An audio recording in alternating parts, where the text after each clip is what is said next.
حضرت مسیح موعود علیہ الصلوۃ والسلام کا پیغام کیا ہے؟ آپ کی بعثت کا مقصد کیا ہے؟ صرف اتنا سا پیغام ہو۔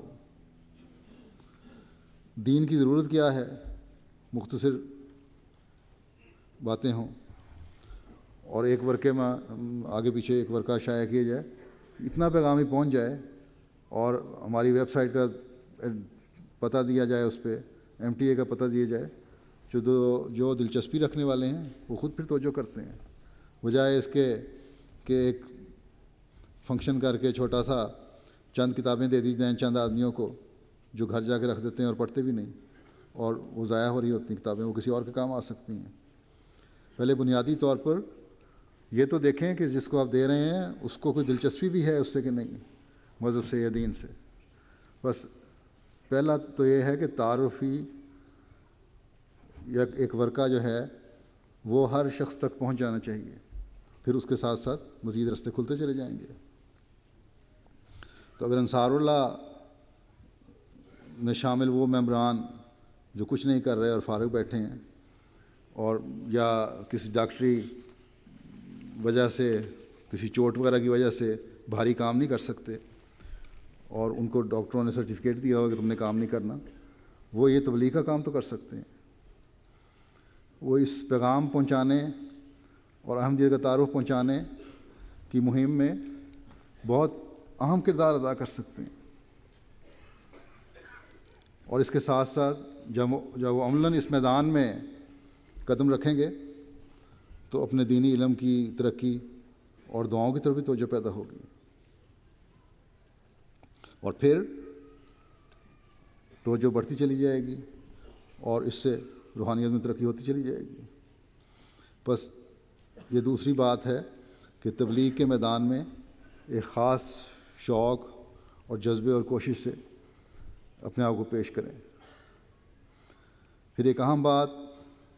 دین کی خاطر مالی قربانیوں کی ہے۔ میں پہلے بھی اس طرف توجہ دلا چکا ہوں کہ انصار اللہ کی عمر میں ایک ایسا طبقہ بھی ہوتا ہے جو اپنی پیشہ ورانہ صلاحیتوں یا اپنے ہنر کے کمال کو پہنچ چکا ہوتا ہے۔ اسی طرح اپنی آمدنیوں کے بھی جو میکسیمم سکیل ہوتے ہیں تنخواہوں کے، اجرتوں کے، ان کو حاصل کر رہا ہوتا ہے۔ اس لیے اس وجہ سے جو آپ کی آمدنیوں میں ترقی ہے، اس میں سے دین کا حق بھی اپنی قربانی کے معیاروں کو بلند کرتے ہوئے ادا کریں۔ ایک تو میں نے کہا تھا کہ صف دوم کے انصار جو ہیں وہ نظام وصیت میں شامل ہونے کی کوشش کریں۔ اگر تو صف دوم کے انصار نے اس طرح توجہ دی ہے اور ان کی اکثریت،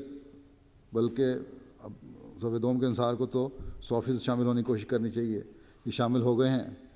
یا اکثریت شامل ہو گئی ہے تو الحمدللہ، اور اگر کوئی مزید گنجائش ہے تو اسے بھی پورا کرنے کی کوشش کرنی چاہیے، اور یہ کوشش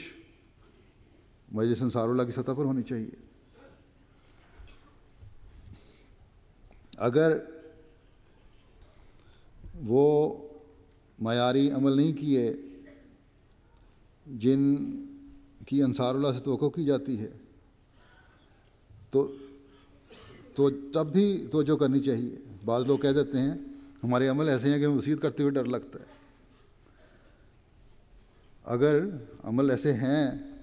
تب بھی وصیت کرنی چاہیے، کیونکہ ہو سکتا ہے کہ اللہ تعالیٰ اسی وجہ سے ایک نیکی کی روح ان میں پھونک دے۔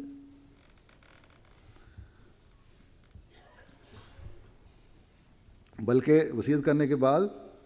بہت سے لوگ ایسے ہیں جو مجھے لکھتے ہیں کہ ان کی خود بخود توجہ پیدا ہوتی چلی جا رہی ہے، جو اللہ تعالیٰ کا سے قرب کا تعلق حاصل کرنے کی وجہ بھی بن رہی ہے۔ دعاؤں کی طرف توجہ پیدا ہو رہی ہے، نمازوں کا حق ادا کرنے کی طرف توجہ پیدا ہو رہی ہے، قربانیوں کی طرف توجہ پیدا ہو رہی ہے۔ بہرحال یہ روحانی معیار پھر وصیت کرنے کی وجہ سے بلند ہوتے ہیں۔ 70-75 سال یا اس سے بڑی عمر کے انصار وصیت کرتے ہیں وہ تو بے شک توجہ کرتے ہیں، اور اگر خاص حالات ہوں تو مرکز ان کی بعضوں کی وصیت منظور کرتا ہے اور بعضوں کی نہیں کرتا، لیکن صف دوم کے جو انصار ہیں ان کو خاص طور پر اس طرح توجہ کرنی چاہیے۔ پھر اسی طرح دوسری مالی تحریکات ہیں، ان کی طرف بھی توجہ دینے کی ضرورت ہے۔ اپنے نام کو دیکھیں کہ اللہ کے مددگار اور ناصر بننے کا اعلان کر رہے ہیں۔ پھر اپنی قربانیوں کو دیکھیں، خود اپنے جائزے لیں، اور پھر اپنے دل سے فتویٰ لیں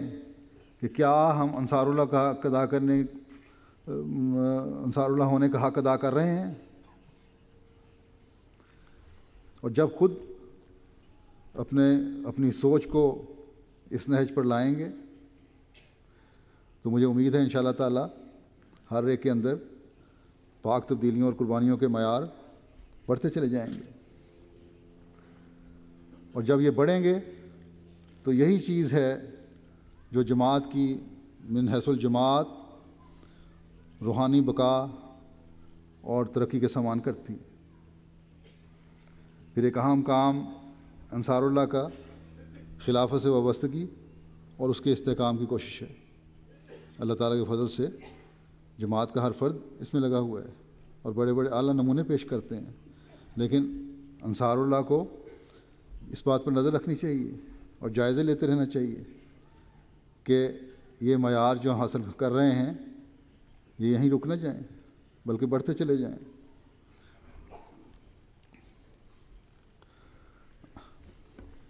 اگر آپ یہ سمجھتے ہیں کہ یہ خدا تعالیٰ کا وعدہ ہے، اور یقیناً یہ خدا تعالیٰ کا وعدہ ہے کہ خلافت مومنین کے لیے ضروری ہے، اور قرآن کریم نے خود اس کا ذکر بھی فرمایا ہے، جیسے کہ فرماتا ہے وعد اللہ الذین آمنوا منکم وعملوا الصالحات لیستخلفنہم فی الارض، کہ اللہ تعالیٰ نے تم میں سے جو ایمان لانے والے اور نیک عمل کرنے والے ہیں ان سے وعدہ کیا ہے کہ وہ ان کو زمین میں خلیفہ بنا دے گا، یعنی ان میں خلافت کا نظام قائم ہوگا، اور مومنین کی جماعت خلیفہ وقت کی طرف دیکھتے ہوئے اس کی باتوں پر عمل کرنے والی ہو جائے گی، گویا کہ وہ دونوں ایک جان بن جائیں گے، جماعت اور خلیفہ کا وجود ایک وجود بن جائے گا۔ افراد جماعت اس کے اعضاء ہو جائیں گے اور خلیفہ وقت اس کے دل و دماغ کا کردار ادا کرے گا، اور جب یہ سوچ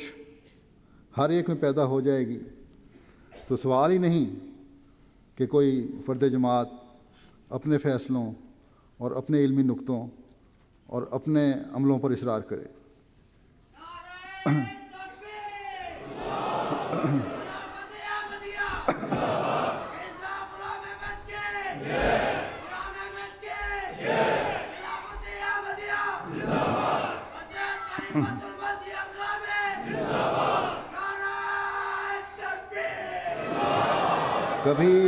کبھی یہ واقعہ ہوتا